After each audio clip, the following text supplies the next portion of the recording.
نویں رات، نویں جو ہے نوارا یعنی عرفہ کا دن جو نویں تاریخ 9 تاریخ کو لے جائے اس میں روزہ رکھنا،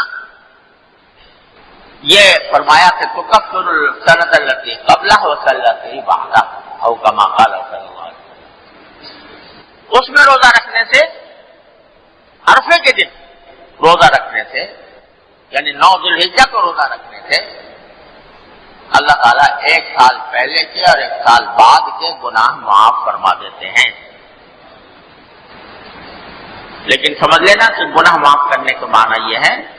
کہ جو صغیرہ گناہ ہوئے ہیں انسان سے وہ معاف ہو جائے خود بخود بغیر توبہ کے، اور البتہ کبیرہ گناہ بغیر توبہ کے نہیں معاف ہوتا عام حالات میں، اور حقوق العباد معاف نہیں ہوتے جب تک کہ حقدار اس کو معاف نہ کرے۔ بہرحال یوم عرفہ کی فضیلت ہے۔ یہاں یہ بات بھی عرض کر دوں کہ آج کل ایک مسئلہ یہ پیدا ہوا ہے کہ عام طور سے ہماری تاریخوں میں اور سعودی عرب کی تاریخوں میں 1 دن کا فرق رہتا ہے۔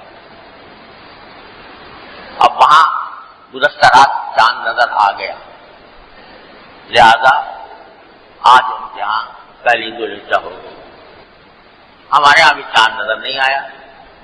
تو ذی الحجہ کل سے شروع ہوگا، لہذا یہ ہوگا کہ وہاں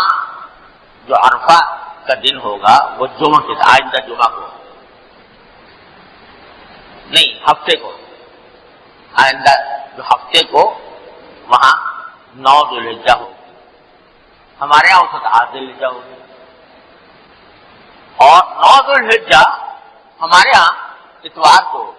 اگر فرض کرو آج چاند نظر آ گیا تو